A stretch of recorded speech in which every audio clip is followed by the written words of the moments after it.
Modern missions have been delaying the return to the moon for so long.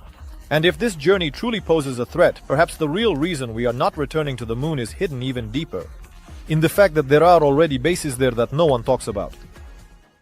Lunar bases. A secret program?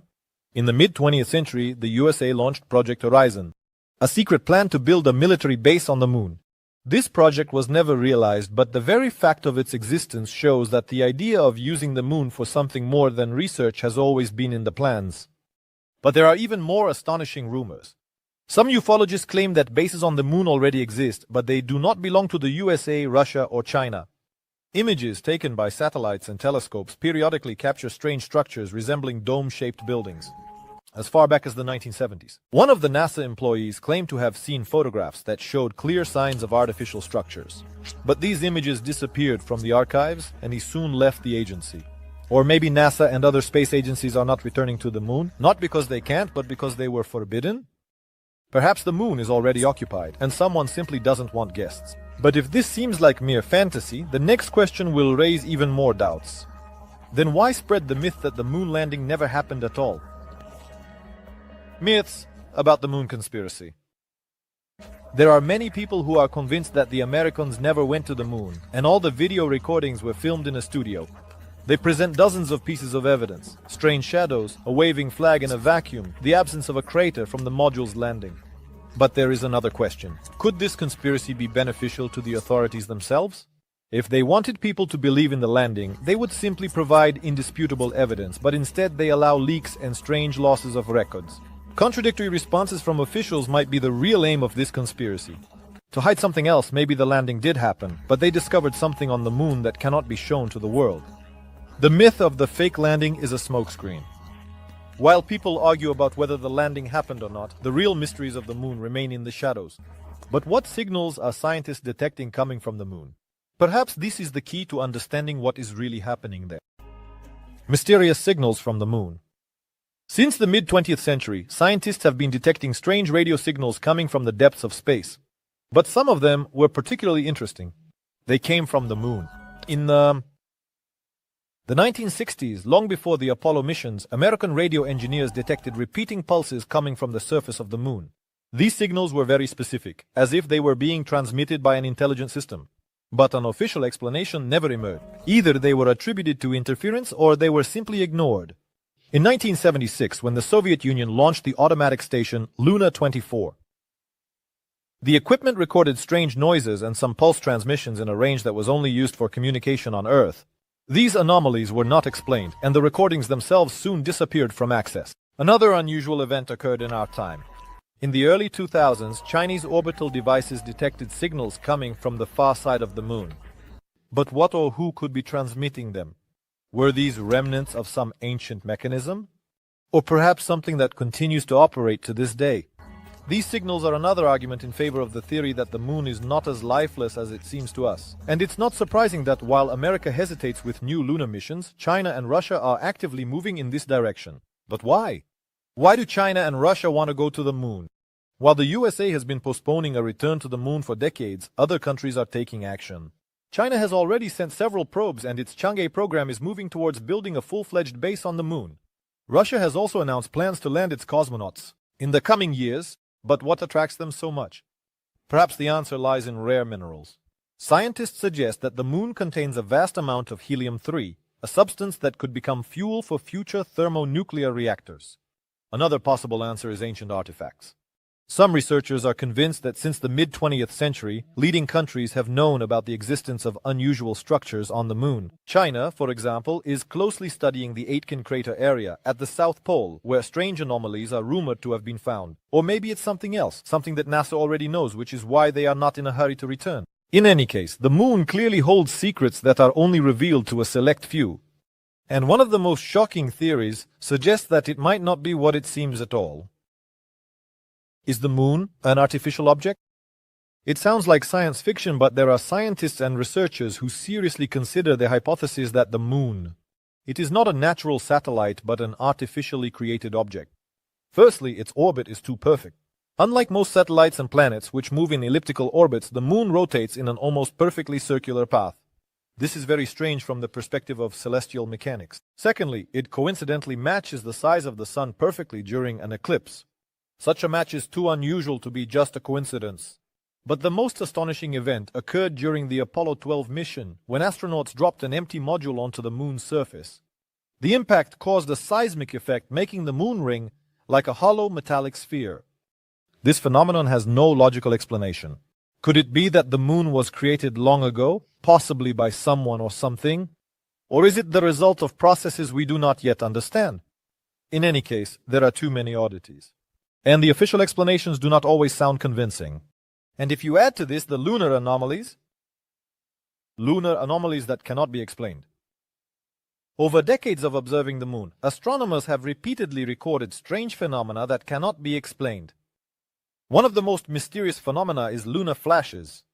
From time to time, telescopes capture mysterious lights on the moon's surface that appear and disappear without any apparent reason. They can last for seconds or even minutes and sometimes change color. Another fact: movement of objects. Some scientists claim that traces of movement of certain objects are visible on the moon. They have been recorded both in old photographs and in modern satellite images. Photos. Some craters also raise questions. For example, the Aristarchus crater. Its glow sometimes changes, and inside, strange formations have been recorded that look as if someone has processed them. All these oddities leave only one question: what is really happening on the moon?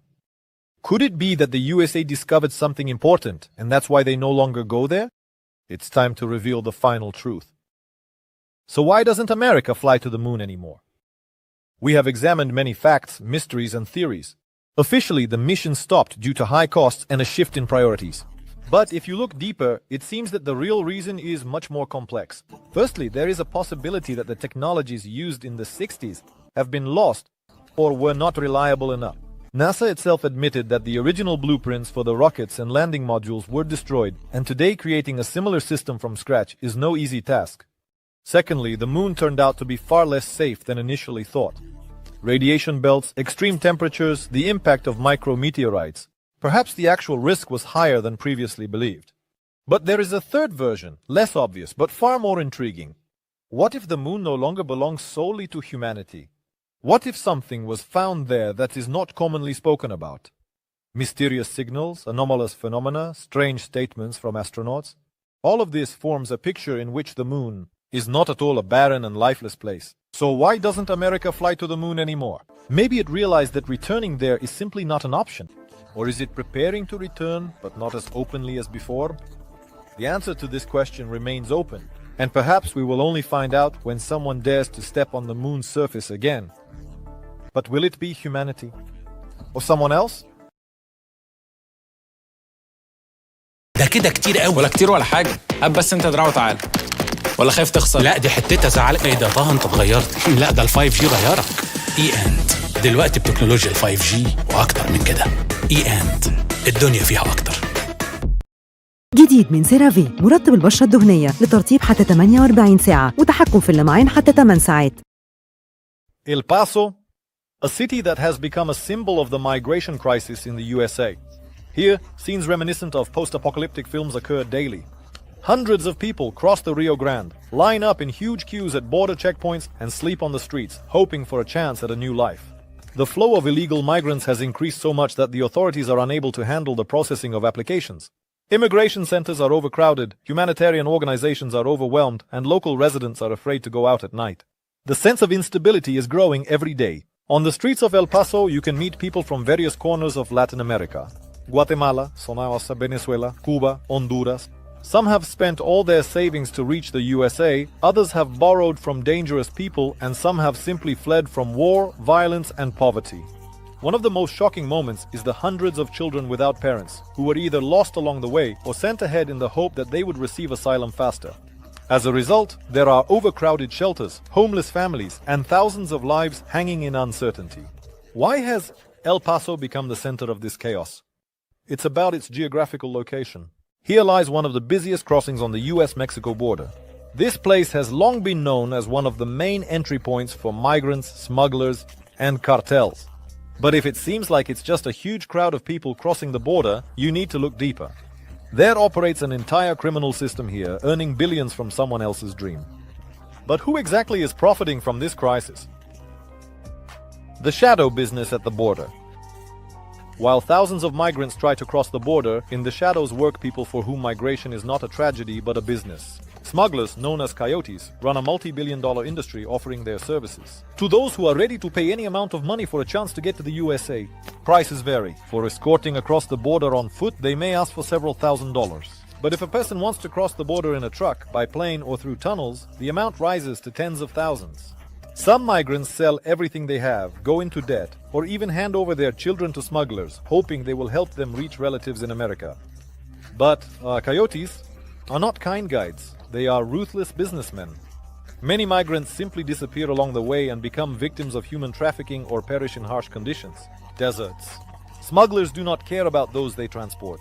People are abandoned in remote areas without food and water, locked in containers or transported on boats that sink in turbulent waters. Rio Grande. Besides coyotes, other players involved in this business are the Mexican cartels. Without their knowledge, no migrant can pass through the controlled territory. They take their share, and if someone doesn't pay, they are simply eliminated. The US border is not just a boundary between countries. It is a battlefield where the interests of migrants, criminals, and American authorities collide.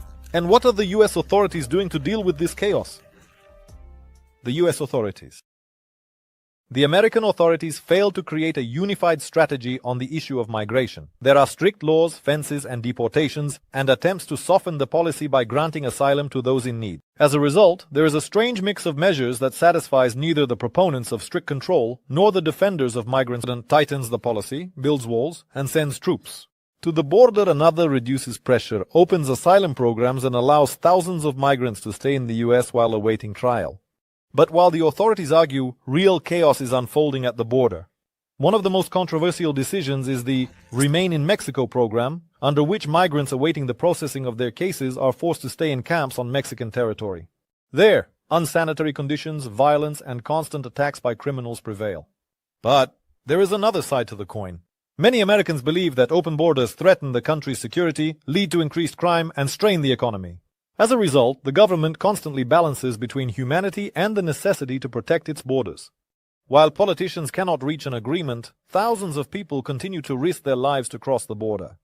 And what awaits them ahead? The price of a dream.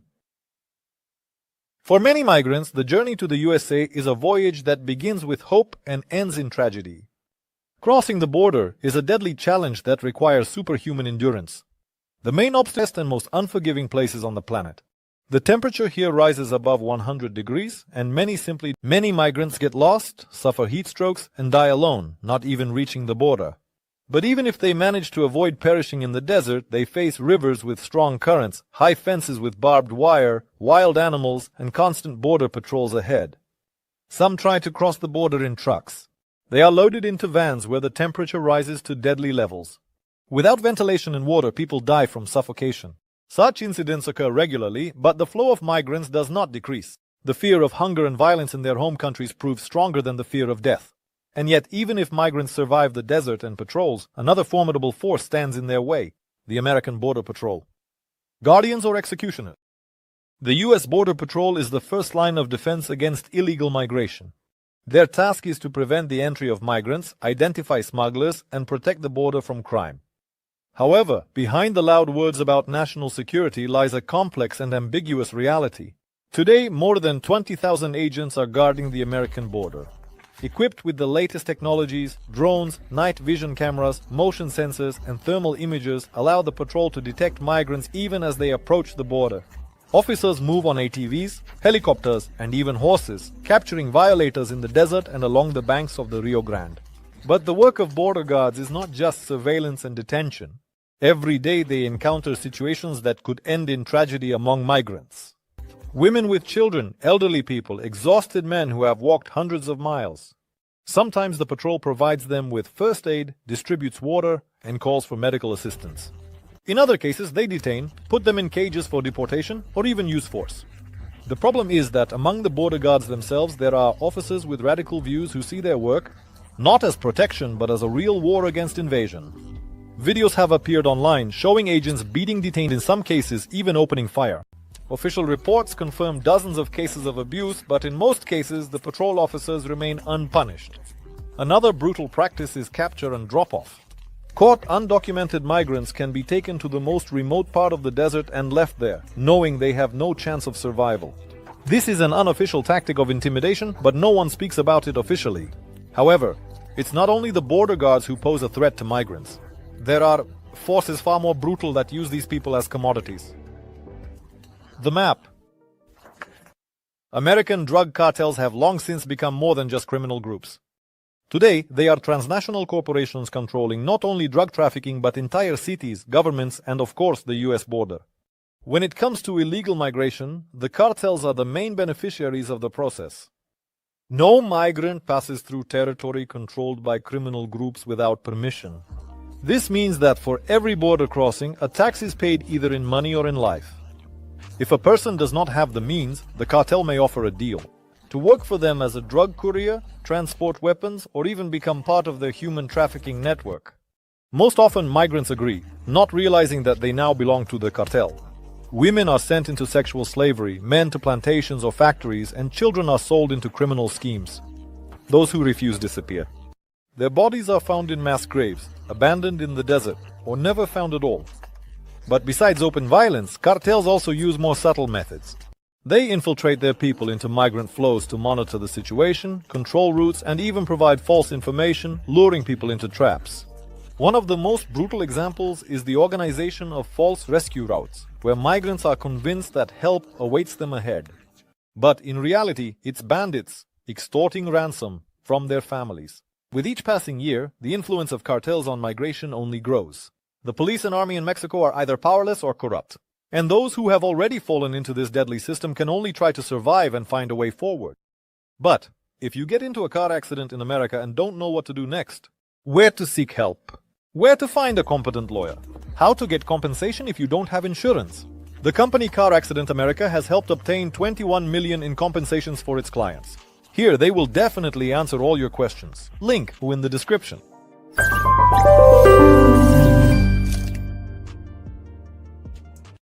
Confessions of migrants.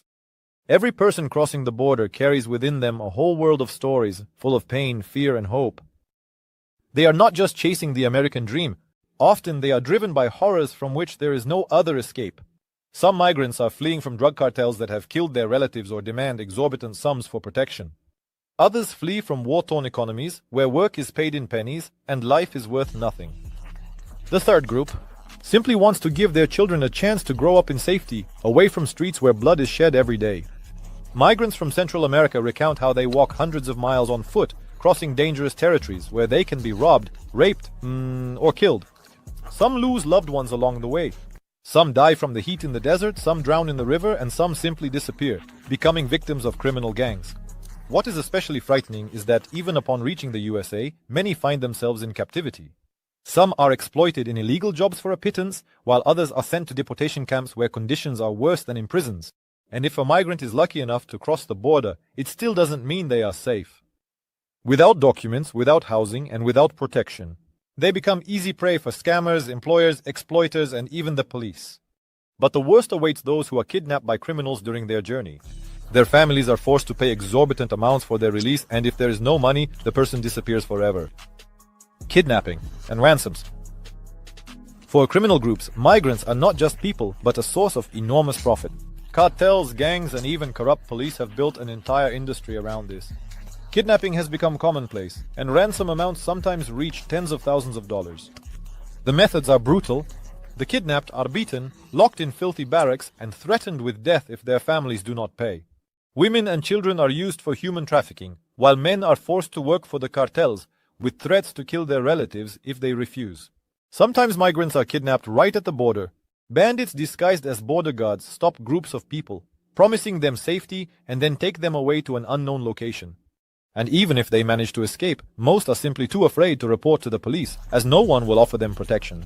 Some groups of migrants, aware of this threat, try to travel together in large columns, hoping that this way they might be able to protect themselves, but against organized crime, they stand no chance. The only way to save themselves is to avoid being kidnapped, and for that, they need to cross the border as quickly as possible.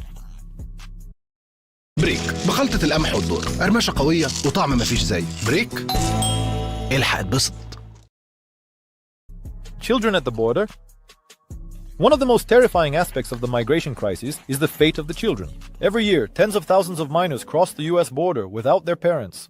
Some lose their families along the way, some are sent ahead in the hope that they will be allowed into the country faster, and some are kidnapped right during the crossing. As a result, thousands of children end up in detention centers, where they live in overcrowded tents or cages, awaiting the decision of their fate. These images have spread around the world. Little boys and girls sitting on the cold floor, wrapped in thermal blankets, with tearful eyes, not understanding what will happen to them next. But even those who cross the border with their parents do not always stay with them. American authorities have repeatedly implemented a policy of family separation. Parents are deported and children are left in special centers. Many never find each other. Again, the fate of these children is one of the most controversial topics in American politics. Some believe they need to be protected and given a chance for a better life. Others think they are part of the illegal immigration problem and should be sent back. But regardless of political views, the fact remains. The US border has turned into a place where children's futures are shattered every day. Humanitarian crisis. The US-Mexico border has long been not only a place of migration, but also the epicenter of a humanitarian crisis, the scale of which only grows each year.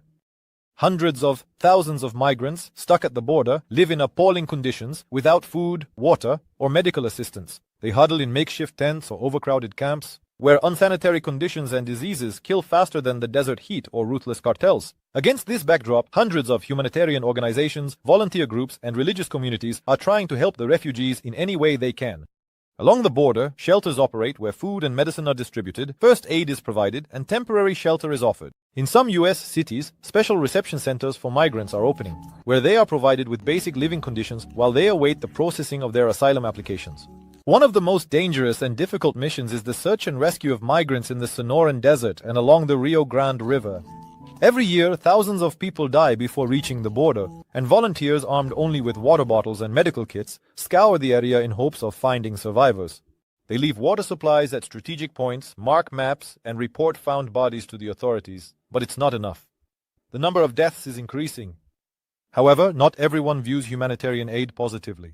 Some American politicians and even law enforcement agencies believe that supporting migrants only encourages illegal migration. Volunteers are arrested for aiding illegal entry.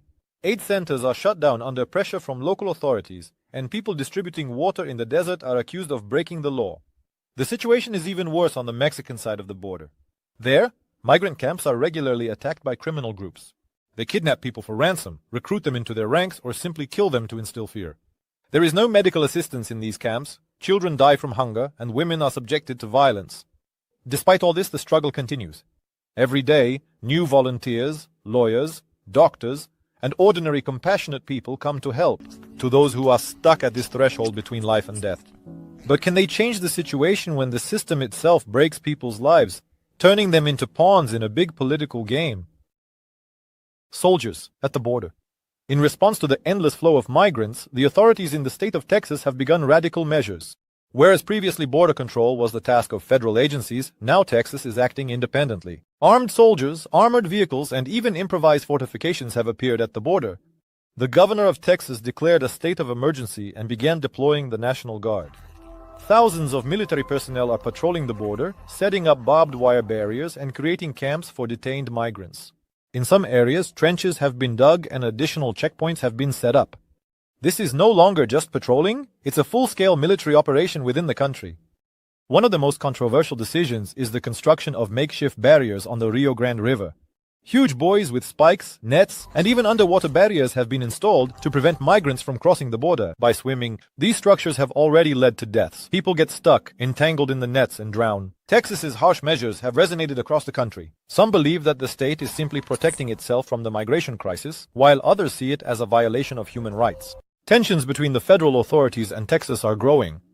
Washington demands the removal of military barriers, but the state authorities refuse to comply. As a result, the border is turning into a zone of military confrontation, where clashes occur not only between migrants and patrols, but also between different levels of U.S. government. However, even the strictest border reinforcement does not solve the main issues. A huge number of people continue to try to enter the country, hoping for salvation. But do they have a chance to stay in the U.S. legally?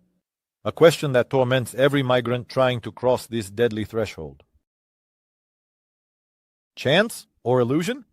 Migrants crossing the border hope for asylum, an official opportunity to stay in the US legally. But the reality is much more complicated. The process of obtaining asylum in America is a bureaucratic labyrinth in which thousands of people get lost.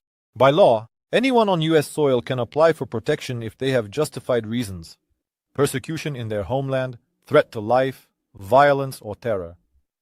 But in practice, it's not that simple. First of all, the migrant must surrender to the authorities and officially register. Then begins the long process of interview checks, document collection, and court hearings. And while the proceedings are ongoing, a person can remain in limbo for years, without citizenship, without documents, without work. The situation is even worse for those who could not prove their story. Judges can deny asylum if they consider the evidence insufficient, and then the migrant is deported. Some migrants get the chance to stay, but with limited rights they cannot work, have no access to social protection, and live in fear of being expelled at any moment. The situation is especially difficult for children who cross the border alone. In theory, they are supposed to be protected, but in reality many of them find themselves in a legal vacuum. Without guardians, without protection, without any idea of what to do next. Human rights advocates have long criticized the asylum system in the USA, but there are almost no changes. Migrants continue to hope that they will be given a chance for a new life, but reality shows that for most it is merely an illusion. And what awaits those who have been denied asylum? They are sent back to the very dangerous environment from which they fled. What awaits the exiled? For most migrants, deportation is a terrifying sentence. They risked everything, crossed the desert, endured violence and death nearby, but ultimately found themselves on a plane taking them back to the country they fled from. American authorities deport tens of thousands of people every year. By planes, buses, in shackles, and without a single chance for another attempt. Sometimes they are simply dumped at the border without money, documents, or contact with their family. Many end up in cities where criminal gangs prey on the deported, knowing that they have no protection. The situation is even worse for those who owe cartels or coyotes for crossing the border. Their return becomes a death sentence. If they cannot pay, they are simply killed. Some don't even manage to leave the airport before falling into the hands of bandits. There are also those who do not give up. Deported migrants often make a second, third, fourth attempt to cross the border, each time risking their lives. Some go through the hell of the desert again and again until they run out of strength. The American deportation system doesn't just send people back, it traps them in a cycle of hopelessness where there is almost no chance of escape. The only way out for many is to seek new ways to enter or to remain in the shadows, hoping that one day they will manage to start a new life. But why do they make such sacrifices in the first place?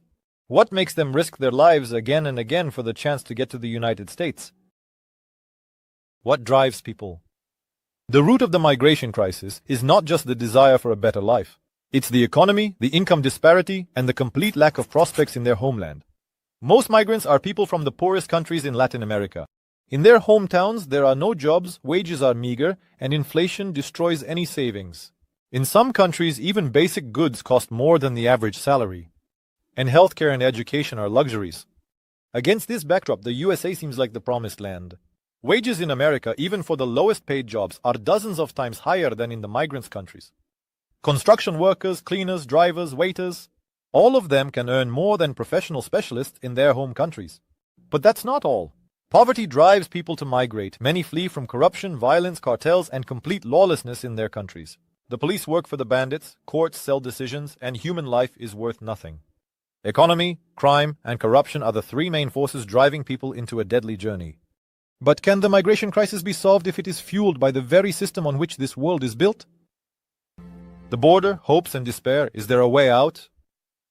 The border between the USA and Mexico has long ceased to be just a dividing line between two countries.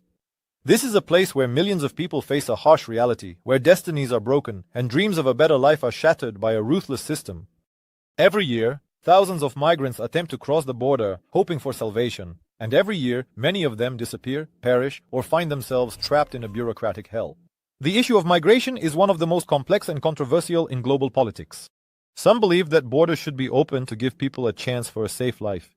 Others are convinced that the influx of migrants threatens the economy and security of the USA. Between these positions lies reality.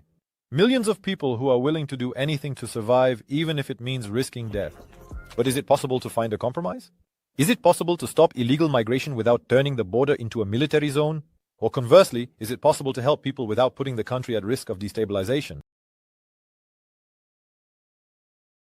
أغلقت الولايات المتحدة قناة بنما بالكامل. بعد هذا الحدث، الرئيس الأمريكي دونالد ترامب مصمم على استعادة السيطرة على هذا المرفق الحيوي. لماذا تعتبر قناة بنما التي تربط بين المحيط الهادئ والمحيط الأطلسي محط اهتمام متزايد من قبل القوى العالمية الكبرى؟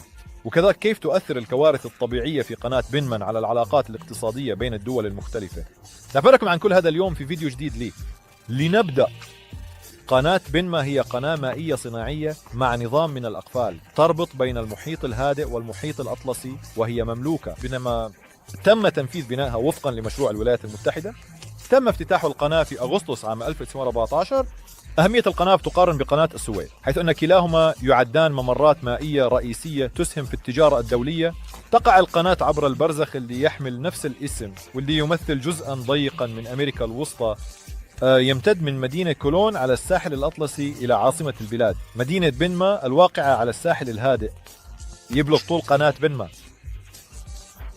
ميل، منها ميل على اليابسة.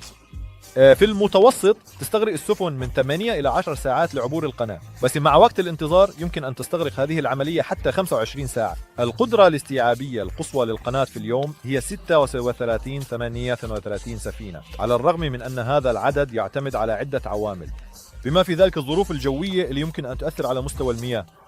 في الفترة من 1 أكتوبر 2023 إلى 30 سبتمبر 2024 عبرت القناة 1140 سفينة، وهو ما يقل بنسبة 20% مقارنة بالفترة المماثلة من عام 2022-2023 عندما بلغ عدد السفن 14,080، وكان السبب الرئيسي للتقليص هو انخفاض مستوى المياه بسبب الجفاف.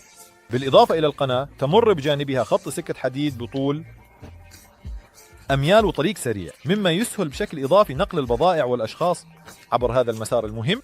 في ضوء الأخبار الأخيرة تكتسب أهمية قناة بنما أبعادا استراتيجية.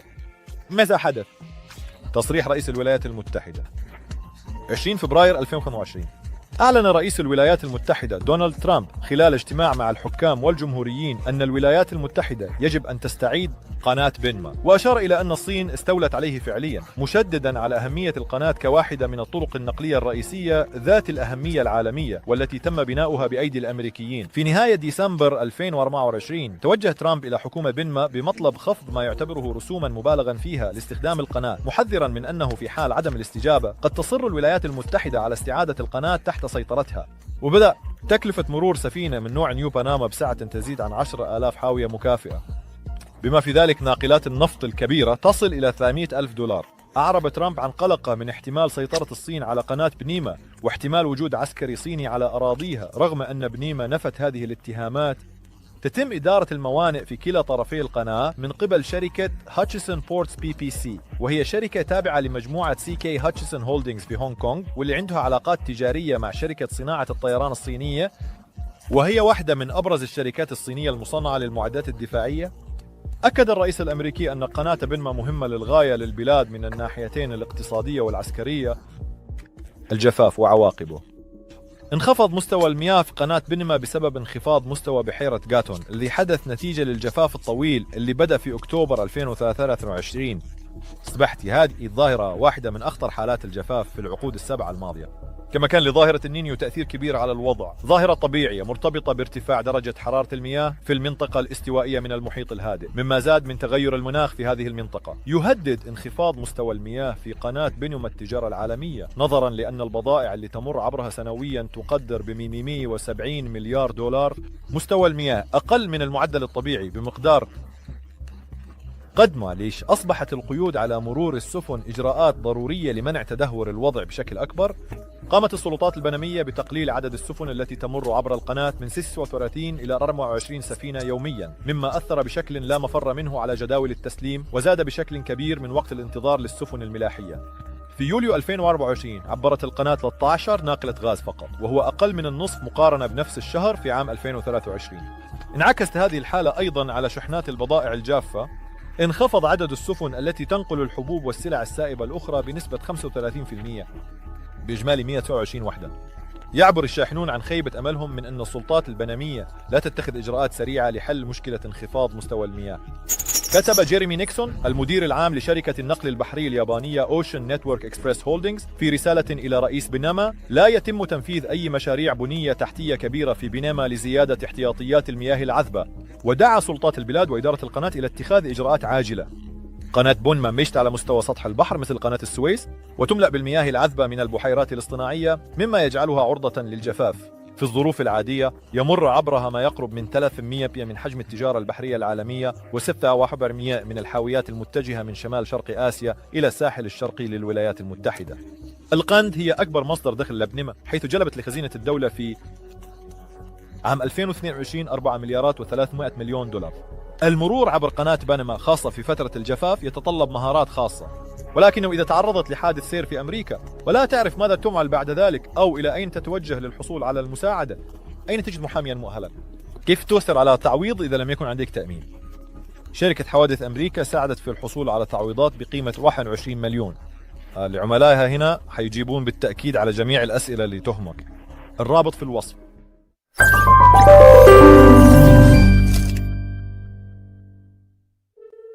البحث عن حل للمشكلة.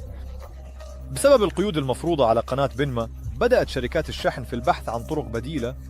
يواجه الشاحنون ضرورة دفع ملايين الدولارات لتسريع عملية مرور السفن عبر القناة، أو يضطرون لاختيار طرق أطول وأكثر تكلفة حول إفريقيا أو أمريكا الجنوبية. هذا يجبر إدارة القناة على النظر في خيارات للتخفيف من آثار الكوارث الطبيعية. قال إريك كوردوبا: علينا اتخاذ إجراءات كقناة وكدولة لأن الوضع غير مقبول. مدير إدارة القناة في مقابلة مع الوكالة: أحد الخيارات لحل المشكلة هو بناء نفق بطول 5 أميال عبر الجبل، تزويد بحيرة غاتون بالمياه العذبة وهي الخزان الرئيسي للقناة. وفقا لكوردوبا ستبلغ تكلفة المشروع حوالي 2 مليار دولار، سيستغرق تنفيذه ما لا يقل عن 6 سنوات. الاقتراح الآخر هو استخدام تقنية استمطار السحب، حيث يتم إدخال جزيئات كبيرة من الملح في السحب لتعزيز التكثيف وزيادة هطول الأمطار. ومع ذلك فإن تنفيذ كلا الخيارين سيستغرق وقتا طويلا ولا تضمن قابليتهما للتنفيذ وفقا للخبراء، على الرغم من أن الوضع قد تحسن بحلول منتصف عام 2024 عندما انتهى موسم الجفاف، إلا أن هناك مخاوف من أن التغيرات المناخية العالمية قد تؤدي إلى تفاقم مشكلة الجفاف، وأن مثل هذه الظواهر قد تتكرر بتواتر متزايد. الأهمية الاقتصادية لقناة بنما: تقلل قناة بنما بشكل كبير من الحاجة إلى الإبحار حول رأس هورن اللي يقع في جنوب أمريكا الجنوبية، ورأس الرجاء الصالح اللي يقع في جنوب إفريقيا، مما يسمح بتقليل وقت نقل البضائع وتوفير الوقود. منذ بنائه تقلصت المسافة بين الساحل الشرقي والغربي للولايات المتحدة من 13951 ميلا إلى 5900 ميل. انخفض وقت الرحلة من آسيا إلى المحيط الأطلسي من 39 إلى 26 يوما.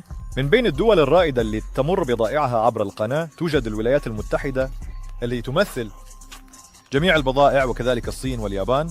أكبر فئات البضائع اللي يتم نقلها عبر القناة هي النفط والمنتجات النفطية والبضائع المعبأة في حاويات. تعتبر الموانئ على الساحل الشرقي للولايات المتحدة وفي آسيا الوجهات الرئيسية. يمر عبر القناة حوالي من التجارة البحرية العالمية سنويا، كما أنها توفر 40% من جميع شحنات الحاويات في الولايات المتحدة.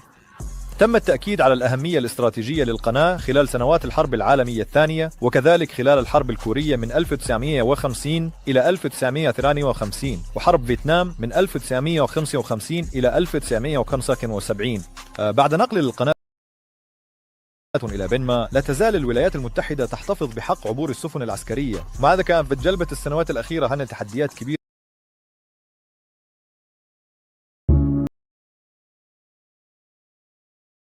أغلقت الولايات المتحدة قناة بنما بالكامل. بعد هذا الحدث الرئيس الأمريكي دونالد ترامب مصمم على استعادة السيطرة على هذا المرفق الحيوي.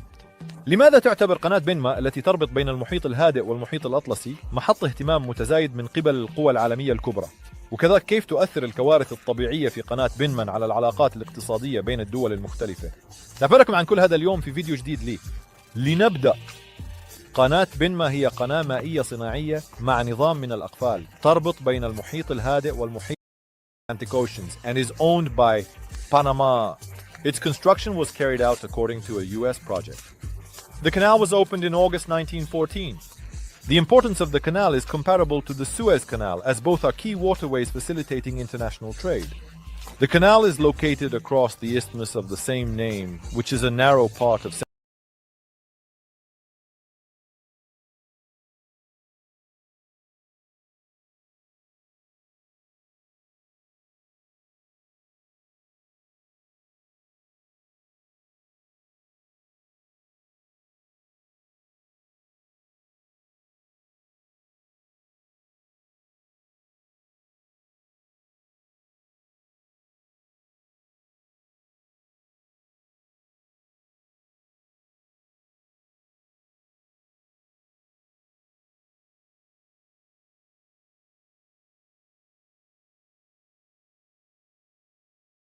Central America. It stretches from the city of Colón on the Atlantic coast to the country's capital, Panama City, located on the Pacific coast. The length of the Panama Canal is miles, of which miles are land. On average, ships take 8 to 10 hours to pass through the canal, but considering waiting times, this process can take up to 25 hours. The maximum capacity of the canal is 36 to 38 ships per day, although this number depends on a variety of factors, including weather conditions which can affect the water level. From October 1st, 2023 to September 30th, 2024, 11,240 ships passed through the canal, which is 20% less compared to the same period in 2022-2023, when the number of ships was 14,080. The main reason for the reduction was the lowering of the water level due to drought. In addition to the canal, there is a railway line nearby with a length of miles and a highway, which additionally facilitates the transportation of goods and people. Along this important route, in light of recent news, the importance of the Panama Canal is taking on strategic dimensions. What happened? Statement by the President of the United States. February 20th, 2025. During a meeting with governors and Republicans, U.S. President Donald Trump stated that the United States must reclaim the Panama Canal. He noted that China has effectively taken control of it, emphasizing the importance of the canal as one of the key global transportation routes, which was built by American hands.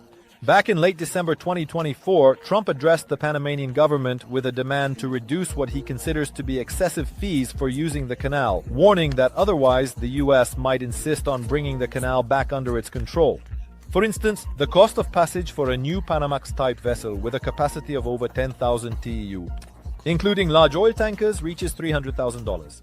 Trump expressed concern over the possible control of the Panama Canal by China and the potential presence of Chinese military on its territory, although Panama has denied these accusations. The management of ports at both ends of the canal is carried out by Hutchison Ports PPC, a subsidiary of the Hong Kong corporation CK Hutchison Holdings, which has business ties with the Aviation Industry Corporation of China, one of the leading Chinese manufacturers of defense equipment. The U.S. President emphasized that the Panama Canal is extremely important for the country both economically and militarily. Drought and its consequences. The water level in the Panama Canal has decreased due to the shallowing of Lake Gatun, which occurred as a result of a prolonged drought that began in October 2023. This phenomenon has become one of the most severe droughts in the last 7 decades. The El Niño phenomenon also had a significant impact on the situation, a natural phenomenon associated with the warming of waters in the equatorial zone of the Pacific Ocean, which has intensified climate change in this region. The shallowing of the Panama Canal threatens global trade, considering that goods worth $270 billion pass through it annually. The water level is at feet below normal, so restrictions on vessel passage have become necessary measures to prevent further deterioration of the situation. The Panamanian authorities reduced the number of ships passing through the canal from 36 to 24 per day, which inevitably affected delivery schedules and significantly increased waiting times for shipping vessels. In July 2024, only 13 gas carriers passed through the canal, which is more than twice less than in the same month of 2023. This situation also affected bulk cargo transportation. 50 سنة بنشتغل عشانك في صمت. The USA has completely closed the Panama Canal. After this event, the President of the United States of America, Donald Trump, is determined to The USA has completely closed the Panama Canal. After this event, the USA has completely closed the Panama Canal. After this event, the President of the United States of America, Donald Trump, is determined to regain control over this crucial asset. Why is the Panama Canal, which connects the Pacific and Atlantic Oceans, of heightened interest to the world's leading powers? And how do natural disasters in the Panama Canal affect economic relations between different countries? I will tell you all about this today in my new video. Let's go! The Panama Canal is an artificial shipping canal with a system of locks that connects the Pacific and Atlantic Oceans and is owned by Panama. Its construction was carried out according to a U.S. project. The canal was opened in August 1914. The importance of the canal is comparable to the Suez Canal, as both are key waterways facilitating international trade. The canal is located across the isthmus of the same name, which is a narrow part of Central America. It stretches from the city of Colón on the Atlantic coast to the country's capital, Panama City, located on the Pacific coast. The length of the Panama Canal is miles, of which miles are land. On average, ships take 8 to 10 hours to pass through the canal, but considering waiting times, this process can take up to 25 hours. The maximum capacity of the canal is 36 to 38 ships per day, although this number depends on a variety of factors, including weather conditions which can affect the water level. From October 1st, 2023 to September 30th, 2024, 11,240 ships passed through the canal, which is 20% less compared to the same period in 2022-2023, when the number of ships was 14,080. The main reason for the reduction was the lowering of the water level due to drought. In addition to the canal, there is a railway line nearby with a length of miles and a highway, which additionally facilitates the transportation of goods and people. Along this important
route, in light of recent news, the importance of the Panama Canal is taking on strategic dimensions. What happened? Statement by the President of the United States. February 20th,